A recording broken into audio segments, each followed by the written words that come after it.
संस्थापकाय च धर्मस्य सर्वधर्मस्वरूपिणे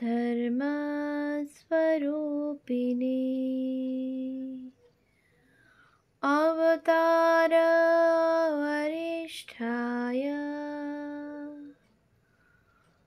रामकृष्णाय ते नमः। শ্রী শ্রী রামকৃষ্ণ লীলা প্রসঙ্গ প্রথম ভাগ, পূর্বকথা ও বাল্যজীবন, সাধকভাব ও গুরুভাব পূর্বার্ধ। পূজনীয় স্বামী শারদানন্দজি মহারাজের রচনা। পৃষ্ঠা সংখ্যা 51। পূজকের পদগ্রহণ। ঠাকুরের ভাগিনীয় হৃদয়রাম। হৃদয় দীর্ঘাকৃতি এবং দেখিতে সুশ্রী সুপুরুষ ছিল। তাহার শরীর যেমন সুদৃঢ় ও বলিষ্ঠ ছিল, মনও তদ্রূপ উদ্যমশীল ও ভয় শূন্য ছিল। কঠোর পরিশ্রম ও অবস্থানুযায়ী ব্যবস্থা করিতে ও প্রতিকূল অবস্থায় পড়িয়া স্থির থাকিয়া অদ্ভুত উপায় সকলের উদ্ভাবনপূর্বক উহা অতিক্রম করিতে হৃদয় পারদর্শী ছিল। নিজ কনিষ্ঠ মাতুলকে সে সত্য সত্যই ভালোবাসিত এবং তাহাকে সুখী করিতে অশেষ শারীরিক কষ্ট স্বীকারে কুণ্ঠিত হইত না। সর্বদা অনলস হৃদয়ের অন্তরে ভাবুকতার বিন্দু বিসর্গ ছিল না। ওই জন্য সংসারী মানবের যেমন হইয়া থাকে, হৃদয়ের চিত্ত নিজ স্বার্থচেষ্টা হইতে কখনো সম্পূর্ণ বিযুক্ত হইতে পারিত না।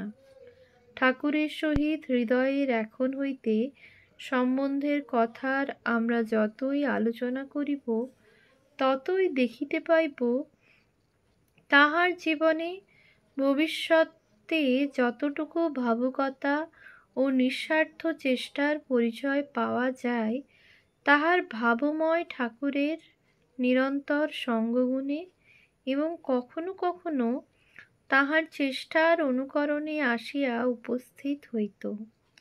ঠাকুরের ন্যায় আহার বিহার এবং প্রভৃতি সর্ববিধ শারীর চেষ্টায় উদাসীন, সর্বদা চিন্তাশীল, স্বার্থগন্ধশূন্য ভাবুক জীবনের গঠনকালে হৃদয়ের ন্যায় একজন শ্রদ্ধাসম্পন্ন, সাহসী, উদ্যমশীল কর্মীর সহায়তা নিতান্ত প্রয়োজন। শ্রী শ্রী জগদম্বা কি সেই জন্য ঠাকুরের সাধনকালে হৃদয়ের ন্যায় পুরুষকে তাহার সহিত ঘনিষ্ঠ সম্বন্ধে সম্বন্ধ করিয়াছিলেন? ঠাকুর এ কথা আমাদিগকে বারংবার বলিয়াছেন। হৃদয় না থাকিলে সাধনকালে তাহার শরীর রক্ষা অসম্ভব হইত। শ্রী শ্রী রামকৃষ্ণ জীবনের সহিত হৃদয়ের নাম তজ্জন্য নিত্য সংযুক্ত এবং তজ্জন্যই সে আন্তরিক ভক্তিশ্রদ্ধার অধিকারী হইয়া চিরকালের নিমিত্ত আমাদিগের প্রণম্য হইয়া রহিয়াছে। হৃদয়ের আগমনে ঠাকুর। হৃদয়ে দক্ষিণেশ্বরে আসিবার কালে ঠাকুর ২০ বর্ষে কয়েক মাস মাত্র পদার্পণ করিয়াছেন। সহচর রূপে তাহাকে পাইয়া তাহার দক্ষিণেশ্বর বাস যে এখন হইতে অনেকটা সহজ হইয়াছিল, এ কথা আমরা বেশ অনুমান করিতে পারি। তিনি এখন হইতে ভ্রমণ, শয়ন, উপবেশন প্রভৃতি সকল কার্যই তাহার সহিত একত্রে অনুষ্ঠান করিয়াছিলেন।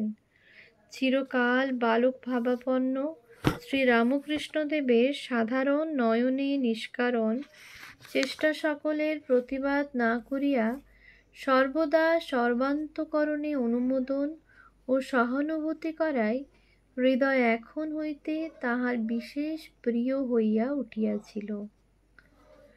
ঠাকুরের প্রতি হৃদয়ের ভালোবাসা। হৃদয় আমাদিগকে নিজ মুখে বলিয়াছে, এই সময় হইতে আমি ঠাকুরের প্রতি একটা অনির্বচনীয় আকর্ষণ অনুভব করিতাম ও ছায়ার ন্যায় সর্বদা তাহার সঙ্গে থাকিতাম। তাহাকে ছাড়িয়া এক দণ্ড কোথাও থাকিতে হইলে কষ্ট বোধ হইত। শয়ন, ভ্রমণ, উপবেশন আদি সকল কাজ একত্রে করিতাম। কেবল মধ্যাহ্নে ভোজনকালে কিছুক্ষণের জন্য আমাদিগকে পৃথক হইতে হতো, কারণ ঠাকুর সিধা লইয়া পঞ্চবটিতে স্বহস্তে পাক করিয়া খাইতেন এবং আমি ঠাকুর বাড়িতে প্রসাদ পাইতাম। তাহার রন্ধনাদির সমস্ত জোগাড় আমি করিয়া দিয়া যাইতাম এবং অনেক সময়ে প্রসাদও পাইতাম। ওইরূপে রন্ধন করিয়া খাইয়াও কিন্তু তিনি মনে শান্তি পাইতেন না। আহার সম্বন্ধে তাহার নিষ্ঠা তখন এত প্রবল ছিল। মধ্যাহ্নে ঐরূপ রন্ধন করিলেও রাত্রে কিন্তু তিনি আমাদিগের ন্যায় শ্রী শ্রী জগদম্বাকে নিবেদিত প্রসাদে লুচি খাইতেন। কতদিন দেখিয়াছি ওইরূপে লুচি খাইতে খাইতে তাহার চক্ষে জল আসিয়াছে এবং আক্ষেপ করিয়া শ্রী শ্রী জগন্মাতাকে বলিয়াছেন, মা, আমাকে কৈবর্তের অন্ন খাওয়ালি? ঠাকুর কখনো কখনো নিজ মুখে আমাদিগকে এই সময়ের কথা এই রূপে বলিয়াছেন। কৈবর্তের অন্ন খাইতে হইবে ভাবিয়া মনে তখন দারুণ কষ্ট উপস্থিত হইত। গরিব কাঙালেরাও অনেকে তখন রাসমণির ঠাকুর বাড়িতে ওই জন্য খাইতে আসিত না। খাইবার লোক ছুটিত না বলিয়া কতদিন প্রসাদী অন্ন গরুকে খাওয়াইতে এবং অবশিষ্ট গঙ্গায় ফেলিয়া দিতে হইয়াছে।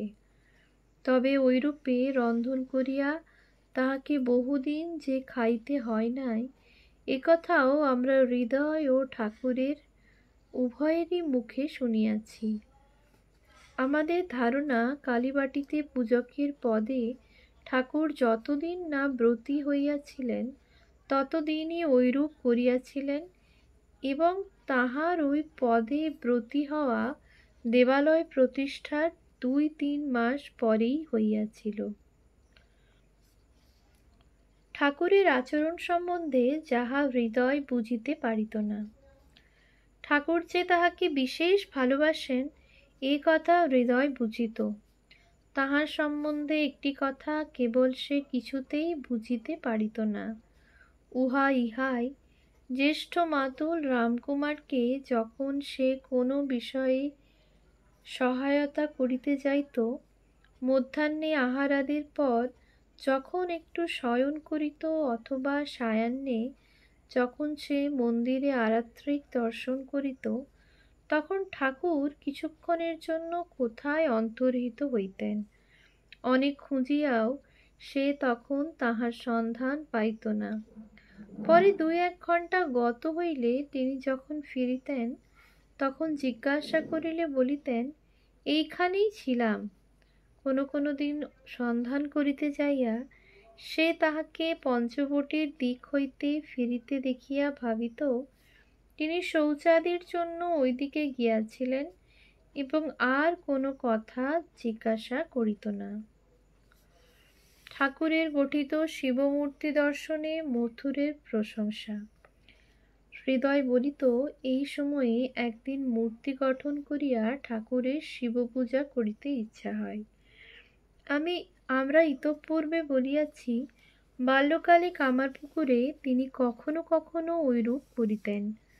ইচ্ছা হইবা মাত্র তিনি গঙ্গা গর্ভ হইতে মৃত্তিকা আহরণ করিয়া বৃষ, ডমরু ও ত্রিশূল সহিত একটি শিবমূর্তি স্বহস্তে গঠন করিয়া উহার পূজা করিতে লাগিলেন।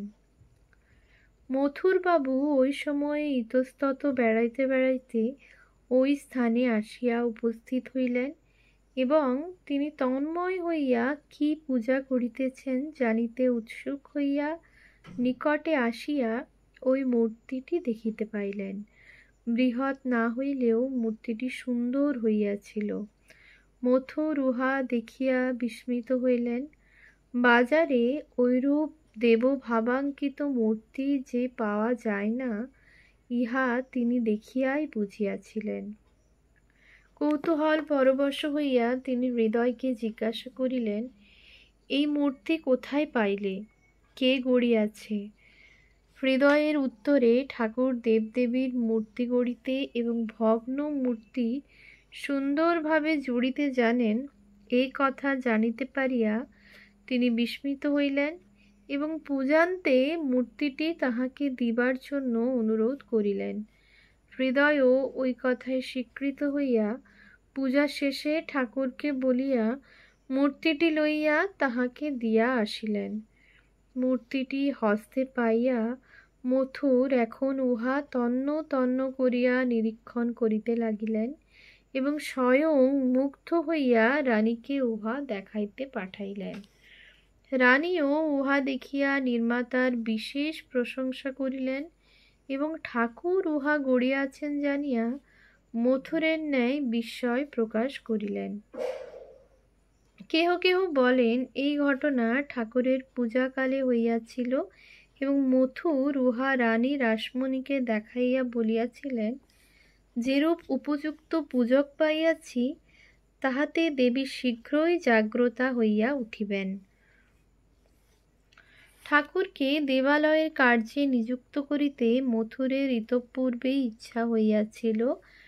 এখন তাহার এই নূতন গুণপনার পরিচয় পাইয়া ওই ইচ্ছা অধিকতর বলবতী হইল।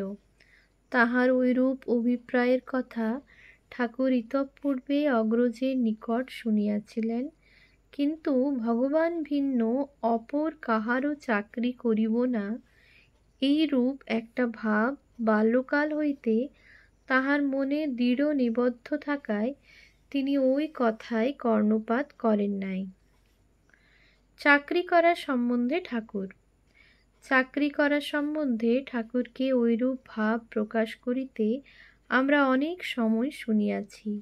বিশেষ অভাবে না পড়িয়া কেহ স্বেচ্ছায় চাকরির স্বীকার করিলে ঠাকুর ওই ব্যক্তির সম্বন্ধে উচ্চ ধারণা করিতেন না।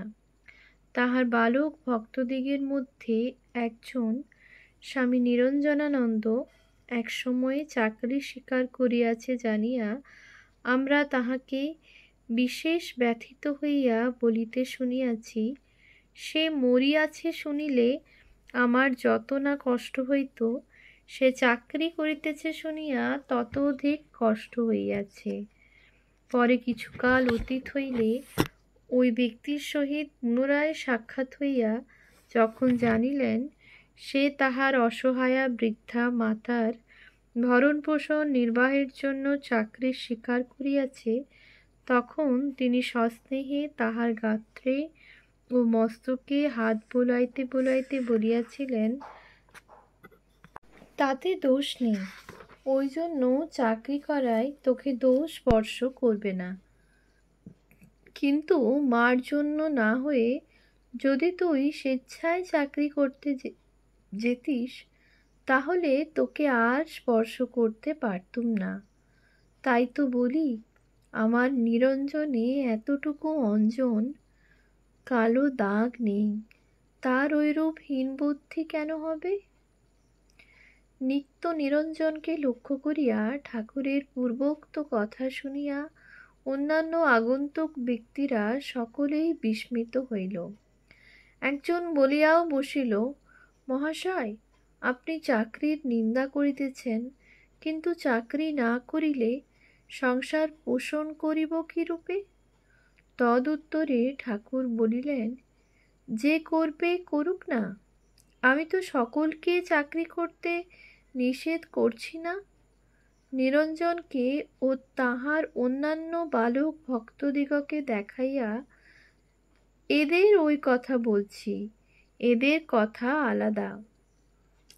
ঠাকুর তাহার বালক ভক্তদিগের জীবন অন্যভাবে গড়িতেছিলেন এবং পূর্ণ আধ্যাত্মিক ভাবের সহিত চাকরি করাটার কখনো সামঞ্জস্য হয় না, এইরূপ ধারণা ছিল বলিয়াই যে তিনি ওই কথা বলিয়াছিলেন, ইহা বলা বাহুল্য। ওম শান্তি শান্তি শান্তি। হরি ওম তৎসৎ। শ্রীরামকৃষ্ণার্পণমস্তু।